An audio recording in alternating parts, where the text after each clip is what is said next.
Hello everyone, welcome to my channel. This is Mansi Raturi. So कैसे हैं आप सब? आई होप आप सब अच्छे होंगे।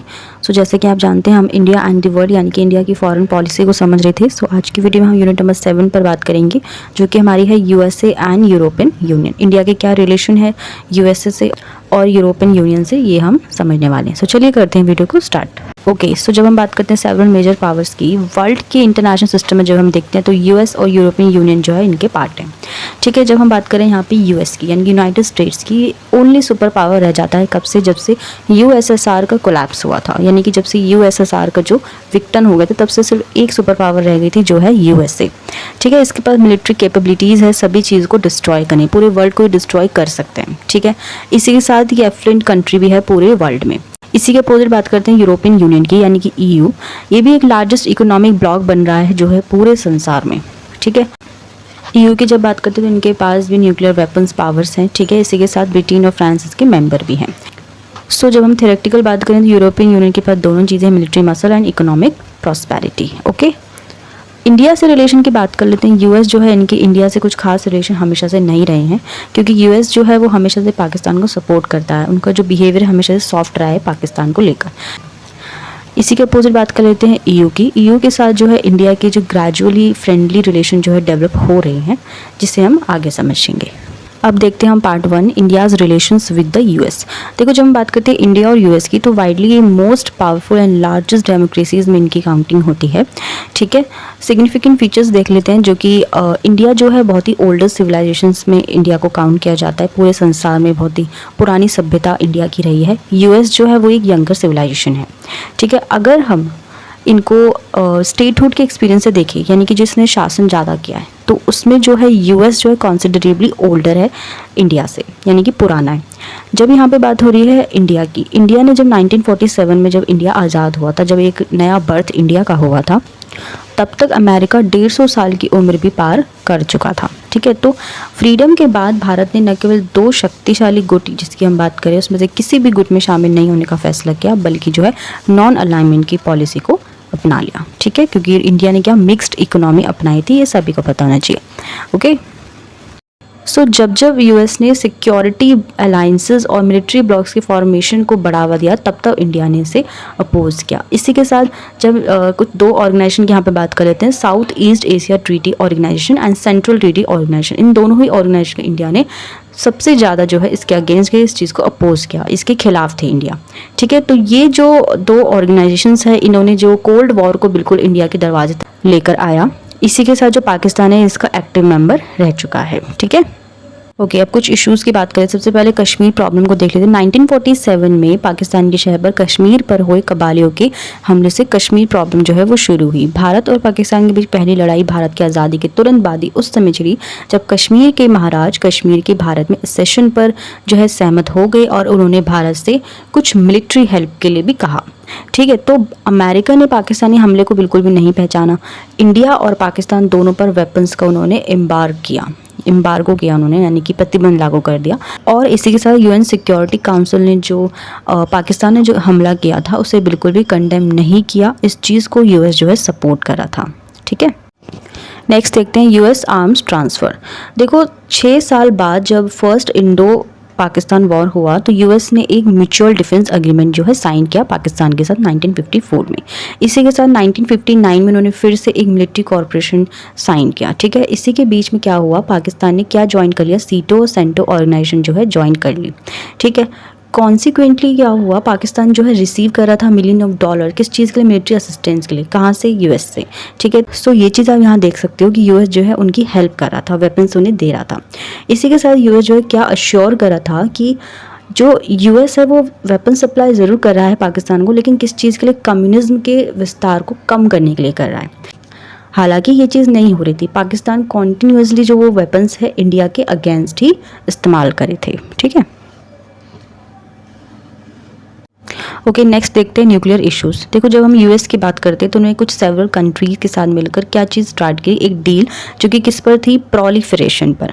ठीक है, तो उन्होंने एक ट्रीटी साइन की जो कि क्या थी, न्यूक्लियर नॉन प्रोलिफरेशन ट्रीटी इन 1968 में उन्होंने एक ट्रीटी साइन की।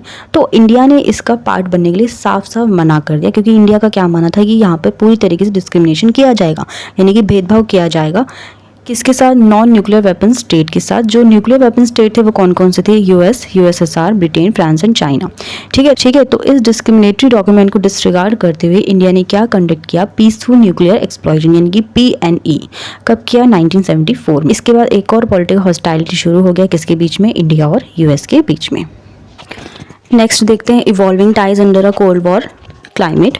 देखो, जब कोल्ड वॉर चल रहा था टू सुपर पावर्स के बीच में, यानी कि जो सोवियत रूस और अमेरिका, इन दोनों के बीच में जो कोल्ड वॉर चल रहा था, तो इंडिया के पास अब क्या था कि इंडिया किसको सपोर्ट करेगा। तो इंडिया ने क्या डिसाइड किया, यानी कि पंडित नेहरू ने अब यहाँ पे क्या डिसाइड कर लिया था, उन्होंने नॉन अलाइनमेंट जो पॉलिसी है उन्हें अनाउंस कर दिया था कि इंडिया जो है दोनों में से किसी का साथ नहीं देगा। ठीक है। सो नॉन अलाइनमेंट पॉलिसी से इंडिया क्या कहना चाह रहा था कि इंडिया के जो फ्रेंडली रिलेशंस है वो यूएस और यूएसएसआर दोनों के साथ इक्वल रहने चाहिए। ठीक है। नेक्स्ट देखते हैं relations after the end of cold war. देखो, देखा जाए तो कोल्ड वॉर प्रैक्टिकली जो है एंड कब हो गया था? जब सोवियत संघ का कोलैप्स हो गया था, विक्टन हो गया था दिसंबर 1991 में। ठीक है। जो यूएस है वो अकेली एक सुपर पावर अब रह गई थी। इसके बाद जो है इंडिया के साथ उनके रिलेशन धीरे धीरे सुधरने लगे। तो किस तरीके से सुधरने लगे, क्या बिगनिंग थी चेंज की, वो अब हम देखेंगे। ओके, सो जब हम यहाँ पे चेंज की बात करें तो टू डेवलपमेंट्स थी इंडिया की जिससे इन्फ्लुएंस हो रहे थे कौन? अमेरिकन। ठीक है, उनकी पॉलिसीज़ में। फर्स्ट जो थी, जो इंडिया ने क्या एम्बार्क किया था? Economic liberalisation. ठीक है। इकोनॉमिक लिबरलाइजेशन जो इंडिया ने एम्बार्क किया था, जिसकी वजह से जो है अमेरिकन जो है वो इन्फ्लुएंस हो रहे थे। जो अमेरिका की फॉरेन बिजनेस कम्युनिटी है, जो इंडियन मार्केट में बहुत ज़्यादा वो अट्रैक्ट हुए थे, इंडियन मार्केट में वो आना चाहते थे, वहाँ पे वो काम करना चाह रहे थे। ठीक है, अपने बिजनेस को फैलाना चाह रहे थे। सेकेंड जो डेवलपमेंट थी इंडिया की पॉलिसी की, वो ये थी कि जो प्रेसिडेंट क्लिंटन से जब कोल्ड वॉर ख़त्म हो गया था, तो अब जो थे क्लिंटन ने किस चीज़ पर ध्यान देना सबसे ज़्यादा चाहा? इकोनॉमिक इश्यूज़ में। Okay, in the US post cold war foreign policy initiatives. इसी के साथ प्राइम मिनिस्टर नरसिम्हा राव जो थे वो उन्होंने वाशिंगटन विजिट किया। कब? यूएस के साथ जो है अपने रिलेशंस को और सुधारने के लिए। ठीक है, मई 1994 में। ठीक है, मेन उनका क्या मोटिव था वहाँ पे जाने का कि इकोनॉमिक इश्यूज़ पे बात की जाए। इसी के साथ ट्रेड और इन्वेस्टमेंट के जो टाइज है उसे और स्ट्रॉन्ग किए जाए, किसके बीच में? इंडिया और यूएस के बीच में। ठीक है।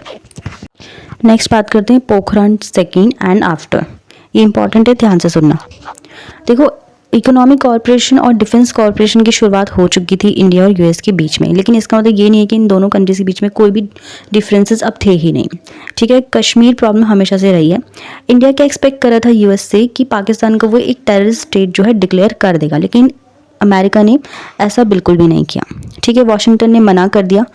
किस चीज़ के लिए? जब इंडिया ने बहुत सारे एविडेंस भी दिए तब भी उन्होंने इस चीज़ के लिए साफ तरीके से मना कर दिया। ठीक है, इसी के साथ उन्होंने क्या किया? Some US legislators continue to raise the issue of human rights violation in Kashmir, generating unease in India। यानी कि कश्मीर में ह्यूमन राइट्स वॉल्यूशन बहुत ज़्यादा बढ़ रहा है। ठीक है, ऐसा उन्होंने बार बार कहना शुरू कर दिया।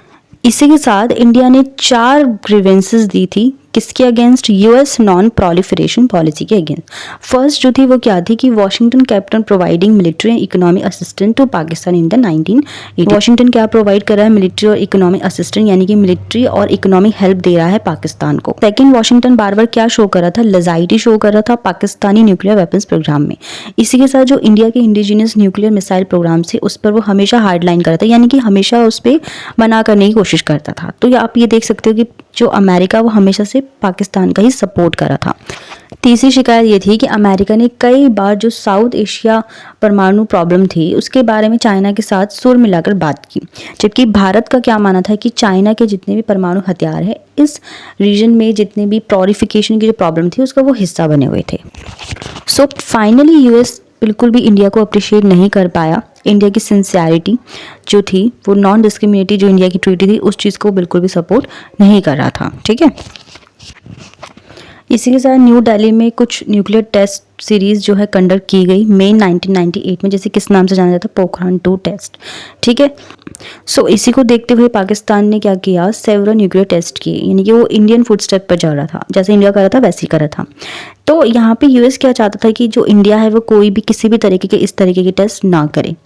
ठीक है, तो इनके रिलेशन फिर से थोड़े डगमगाने लगे। ऑल्दो जो इंडियन वॉलंटियरी थे वो क्या कह रहे थे, उन्होंने डिक्लेयर कर दिया था कि इंडिया जो है अब किसी भी तरीके का टेस्ट नहीं करेगा। इन सब के बावजूद यूएस जो है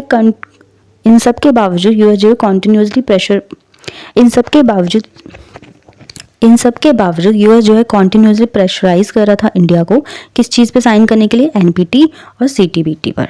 ठीक है, चलिए अब बात कर लेते हैं ईयू और इंडिया के रिलेशन हम देख लेते हैं। जो यूरोपियन यूनियन है वो इस समय वर्ल्ड के सबसे सफल रीजनल्स ऑर्गेनाइजेशन में से एक है। ये वर्ल्ड का सबसे बड़ा ट्रेड ब्लॉक है जो ग्लोबल ट्रेड के 5वें हिस्से के लिए जिम्मेदार भी है। इसके दो जो मेंबर है यानी कि जो फ्रांस और इंग्लैंड जो कि न्यूक्लियर पावर भी है और यूएन सिक्योरिटी काउंसिल के परमानेंट मेंबर भी हैं। ठीक है, एक दूसरा देश जो कि जर्मनी जो सिक्योरिटी काउंसिल का विस्तार होने पर उसकी जो परमानेंट मेंबरशिप का एक दावेदार बन के सामने आ रहा है। जो यूनियन के 4 मेंबर जो हैं वो G8 ग्रुप के मेंबर भी हैं और सभी मेंबर जो है वो आज के वर्ल्ड की सबसे ज़्यादा डेवलप्ड इकोनॉमी वाले देश हैं, यानी कि सबके सब अमीर हैं, डेवलप्ड कंट्रीज़ हैं। मार्च 1957 में रोम की एक संधि से यूरोपियन जो कम्युनिटी है उसको स्टैब्लिश किया गया और ये बहुत ही लंबी प्रोसेस के बाद यूरोपियन यूनियन में कुछ चेंजेस भी आए। यूरोपियन यूनियन हमारे सामने क्यों आई? जितने भी ट्रेड से रिलेटेड जितने भी रेस्ट्रिक्शंस है और ट्रैवल रिलेटेड जितने भी रेस्ट्रिक्शंस है उन्हें दूर करने के लिए, ठीक है, इसी के साथ कॉमन करेंसी अपनाने के लिए ही बेसिकली ईयू सामने आई। जो नॉर्थ अटलांटिक ट्रीटी ऑर्गेनाइजेशन यानी कि नेटो है वो किस लिए है, किस चीज़ का टेक केयर करने के लिए है, मिलिट्री और सिक्योरिटी प्रॉब्लम्स को। ठीक है, इसी के अपोजिट जो ईसी यानी कि जो अब ईयू है यूरोपियन यूनियन वो किस चीज़ पे कॉन्सेंट्रेट कर रही है, बेसिकली इकोनॉमिक और कमर्शियल कॉर्पोरेशन में। ओके, सो अब हम देखते हैं कुछ पॉलिटिकल डिफरेंसेस इंडिया और ईयू के बीच में। 1993 तक यूरोपियन कम्युनिटी और 1993 के बाद ईयू 1 नवंबर 1993 को यूरोपियन संघ जो है वो सामने आया और भारत के बीच जो है पॉलिटिकल डिफरेंसेस के मेन 3 एरियाज यहाँ पे रहे हैं। फर्स्ट जो रहा है वो है कश्मीर प्रॉब्लम, सेकेंड रहा है न्यूक्लियर प्रॉब्लम्स, थर्ड रहा है ह्यूमन राइट्स का मसला। ठीक है, सबसे पहले हम देखते हैं, देखो जो शुरुआती कुछ ईयर्स थे उसमें जो यूरोपियन यूनियन था उसमें कश्मीर मसले को इंग्लैंड और अमेरिका की जिम्मेदारी माना जाता था, लेकिन बाद में जब शिमला समझौता पर साइन हुए थे उसके बाद यूरोपियन जो कम्युनिटी है उन्होंने भारत और पाकिस्तान के बारे में एक जैसा रुख अपनाने की पॉलिसी को अपनाया। ठीक है, मतलब जो भी चीज़ें हो रही है उस सब में वो चाहते थे कि दोनों देशों के साथ सेम चीज़ें हम करें। ठीक है, तो यहाँ पर क्या चीज़ें देखने की बात हो रही है कि जो भी मसले हो रहे थे अगर एविडेंस इंडिया दे रहा है पाकिस्तान के खिलाफ तो भी ईयू जो है दोनों के साथ सेम रवैया अपनाना चाहता था। ठीक है, तो इस वजह से जो है डिफरेंसेस दोनों इंडिया और ईयू में दिखने लगे। सेकंड यहाँ पे बात हुई जो ईयू है वो बार बार ह्यूमन राइट्स वायलेशन की बात करता है, इस पे क्वेश्चन उठाता है कि कश्मीर में ह्यूमन राइट्स वायलेशन बार बार हो रहा है, लेकिन वो ये चीज़ नहीं देता कि टेररिस्ट जो है वो किस तरीके की ह्यूमन वायलेशन कर रहे हैं, वो इस चीज़ को नज़रअंदाज ज़्यादातर करते हैं। ठीक है, थर्ड मेजर जो इशू है यहाँ पे पॉलिटिकल डिफरेंसेस का वो ईयू और इंडिया में किस चीज़ के क्वेश्चन पर, न्यूक्लियर प्रोलिफरेशन पर। ठीक है, जो ईयू है वो क्या चाहता है कि भारत जो है वो एनपीटी और सीटीबीटी पर साइन कर दे। ठीक है, लेकिन भारत क्या मानता है कि ये दोनों ट्रीटी जो है ये पूरी तरीके से डिस्क्रिमिनेटरी डॉक्यूमेंट है, जिसकी वजह से भारत जो है इन दोनों ही ट्रीटी पर साइन करने से पूरी तरीके से मना करता है।